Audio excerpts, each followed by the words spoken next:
Guys, Abby here. So today we are doing our February recap. What a great month it was. It absolutely flew by. I don't know where February went. It was like February 1st and then all of a sudden it was March 1st. I feel like I've just been lost in uni. If you follow me on Bookstagram, you know that I was not on there at all. I had presentations and hand-ins and stuff, so I was focusing on that, but I still managed to read 12 books. However, I think that's due to all the audiobooks that I was listening to while doing uni work, so it kind of worked out well. So let's go on with the stats. So we had only 1 3-star, we had 2 3.5 stars, 3 4 stars, 2 4.25, 2 4.5, and 2 5 stars. So overall, pretty good. I'm not sure what the average of that is, but it's quite high. It's like 4 or something. I'll put it on screen, you'll get it. Then for genre-wise, we had 6 fantasy, 4 thriller, and only 2 romance, which is insane considering it was Valentine's month. Then for how I read, 6 books were either audio or ebook, 4 books were of my physical TBR, and 2 books were borrowed from the library. Okay, so the first book that I read was The Clinic. This was part of my January book club.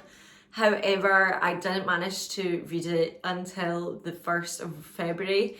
So we discussed it that weekend, and this book was so good. So this was a NetGalley arc that my book club was asked to read, and it was really interesting. It's about this character who gets a mysterious phone call from her sister who's in rehab, and so she gets herself put into the rehab to try and find out where her sister is, what's happened, and a lot goes down. She meets loads of characters who she thinks might be guilty, and a lot is going wrong in the clinic. Like, there is illegal things happening left, right and centre, and we read this book and we find out what is going on.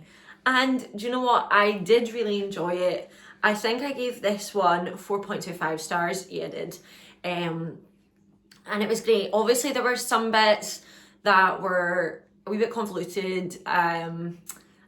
Just like, I don't know, they were just a bit too weird, and I kind of guessed where things were going quite early on, and I don't know if that's necessarily a writer problem or a me problem, but I really enjoyed it, and me and my book club all thought it was great and think that you should read it. The second book was Crumbs.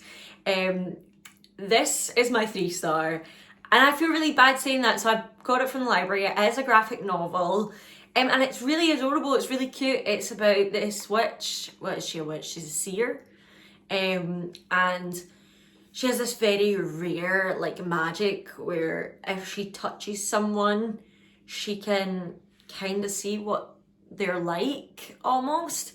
And she goes to this cafe where the woman that works there is magical, and she makes all these magical things, and she always takes the loved one. And she bumps into one of our other characters who is the shop owner's, I think it's her nephew. Unsure on that. I'm pretty sure it's her nephew. And the two of them kind of get talking and stuff, and it is adorable, but it's just the miscommunication is ridiculous, and I've not got the time for it. Like, honestly, the miscommunication trope in books drives me insane, and that's really honestly what brought it down. I feel bad because the drawing is absolutely amazing. It's beautiful, cute, funny. It's just like a wee cozy book, but I just don't think it was for me. Then we had The Bandit Queens, which was a 4.5 star. This book was great. Like, honestly, I loved it, and I'm so glad that it was one of the books for Battle of the Girl Bands, because I genuinely don't think I'd have picked it up otherwise. I don't know, the cover wasn't for me, but out of the 3 suggestions, that was the only one I could get from my library, and honestly I am so glad that that was the case. It was absolutely amazing. I think it was Nicole whose book it was, And honestly, I'm so grateful that she put this as the book to read because I loved it. It was so funny, so witty, and I thought about it for days. I even told Luke's mum about it, and I was like, you gotta read this, it's great. Just the usual, there was just like some bits that I just didn't like, and I can't tell you about it because I don't want to ruin the story for you. So just trust me, there was a 0.5 star left there because something annoyed me. It's a good book though, read it. Our first physical book is Blindsided by Karen Slaughter. You know, if you've watched my booktuber picks my books video, then you will know that I really enjoyed this and I gave it a 4 star. If you've not watched that video, then after this video, you have to go watch that video. It was so much fun, and I share with you a load of cool booktubers that I think you should check out. That's all I really have to say. If you want to know my opinion on this, you can go watch that video after you finish this one. The next book was another library book, which was Carrie. However, I do really want to get my own copy of Carrie because I really enjoyed this book. I gave Carrie a 4.5 star. I'm also not going to tell you my opinions on this one because I have a vlog coming out with the lovely Laura from The Book Hermit. They done a buddy read with me and it was so much fun, and I love getting to know them better, and I loved getting to read Carrie too, so it was a great run. Next we have Fourth Wing, which was a 3.5 stars. I have a really good video called I Made My Boyfriend Read Fourth Wing. So basically I will give you a little summary, but you gotta watch that video too. For that book, I enjoyed it. I enjoyed the plot and I enjoyed the storyline, but I don't know, I didn't like the spicy scenes and I didn't like some of the inner dialogue in the character's head. It just gave me a bit of an ick, to be honest. But yeah, it was good, and we probably will read Iron Flame at some point. Not necessarily right now, but at some point, because Beatrice says that Iron Flame will answer all our questions. Listen to The Villain was a 4 star for me. I was nervous to read this book because I know that a lot of people have mixed feelings about it. Some people really love it, or some people think that it's a load of crap. I actually enjoyed it. Like, it wasn't a 5 star for me, it wasn't my favourite, and I did find it a wee bit slow at some points, but the fantasy of it I really enjoyed. I think it was maybe just marketed wrong. Like, for me, it's more of a fantasy, like a cozy fantasy, than it is a romance, like a romantasy. But it is a series, so maybe more of that will be in the second book. But I loved it for what it was. Like, I loved it for being a cozy fantasy, and I love following the characters. It was just funny, witty, and there's a bit of a mystery going on that you're trying to figure out. And I mean, I did guess it, but it was good. I enjoyed it. It was fun. And because it is that mystical, like magical world, there is like magic involved, which is great to see. And cozy fantasy is just one of my favourite genres. Drum rolls! My first 5 star of the month. I'm really sorry, Luke, for keep putting in drum rolls. I do apologise. We find it hard to find the drum roll. Anyway, X's and O's is my first 5 star.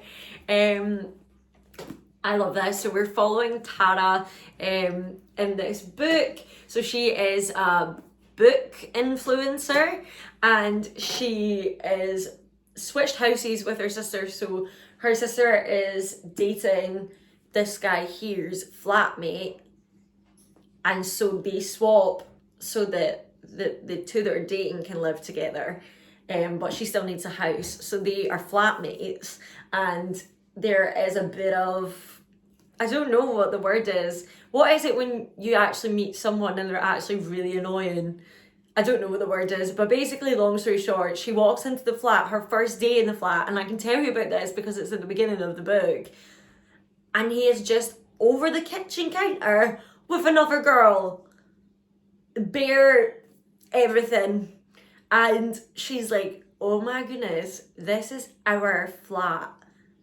Get that cleaned and don't do that again.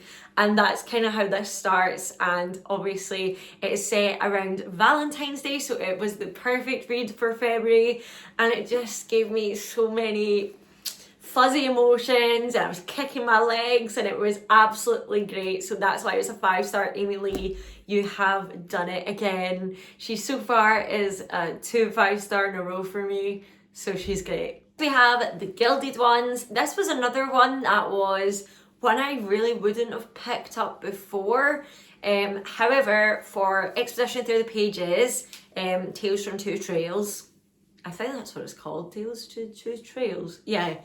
For Team A, which is the group I'm in, we had to read a book either set or written by an author from Sierra Leone. So we were given a couple of, we were given an option that was like the group read, but I couldn't get a hold of that at the library. So I did a wee check on Google for authors from Sierra Leone. I don't know why I can't say that.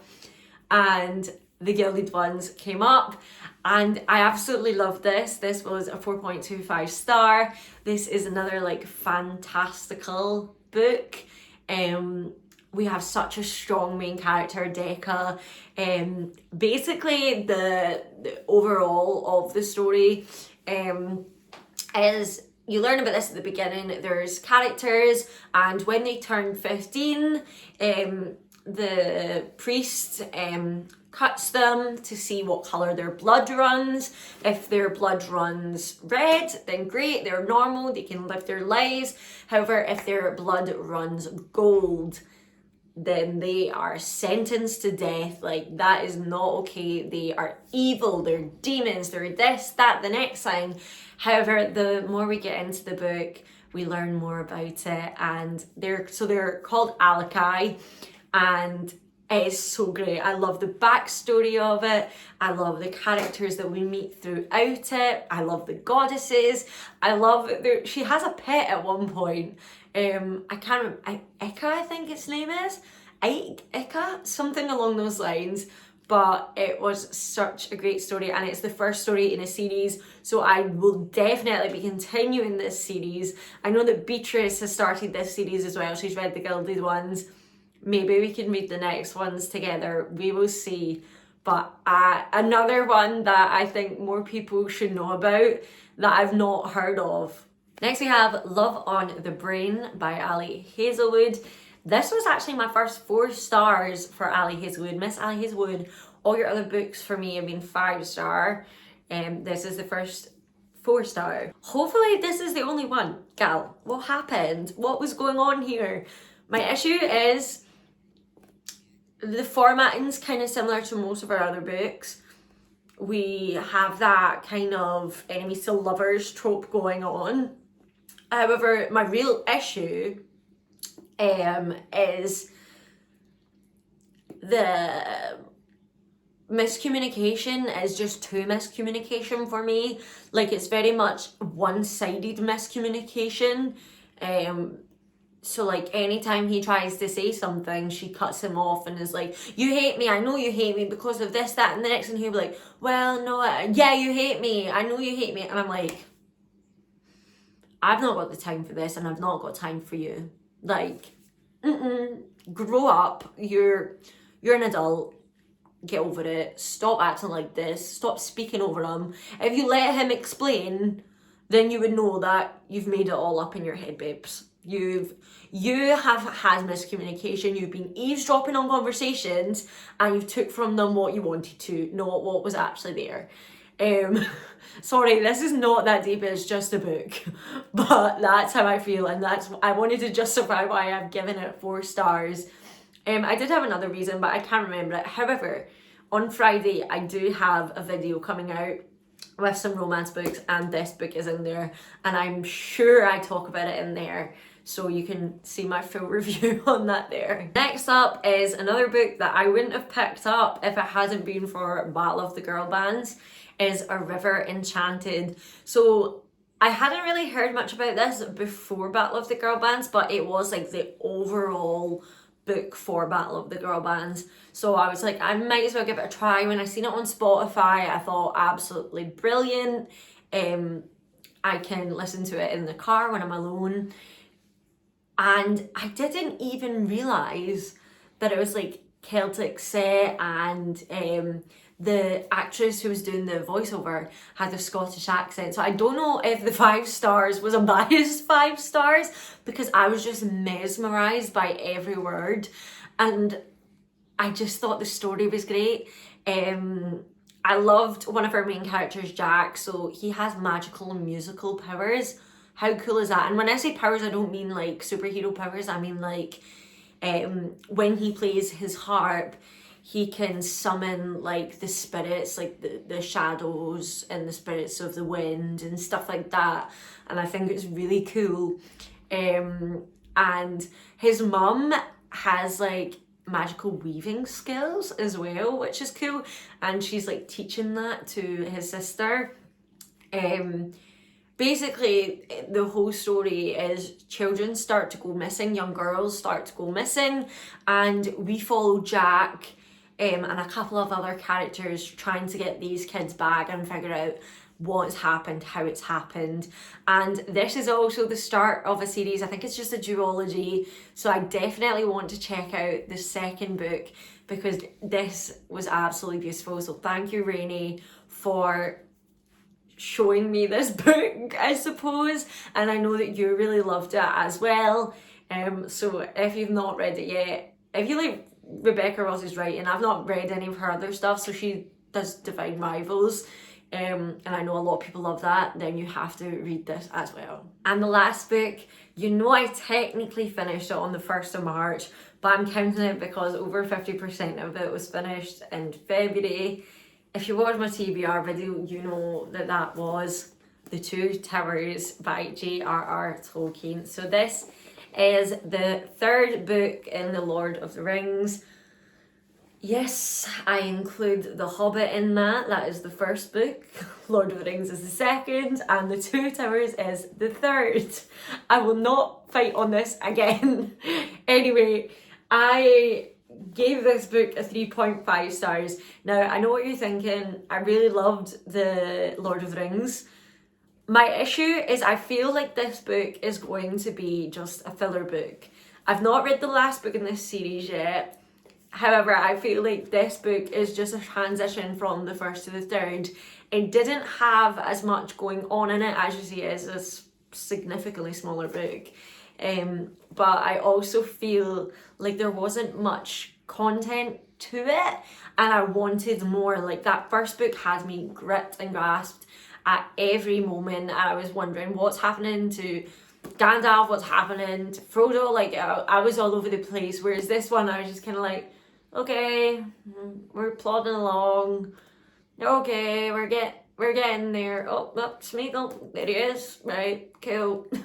I just wanted more, so hopefully the last book in this series gives me what I'm looking for, and I can just forget about this, to be honest, because I loved the Lord of the Rings book. It was fabulous. So hopefully I enjoyed the last book. And there we have it, the full wrap up of February reading. Oh my goodness, what a month it was. Some highs, some lows, but we got through it. So like this video as it helps my channel, and comment down below if you have read any of these books, if these books are on your TBR, what your opinions are, and your opinions don't need to be the same as mine.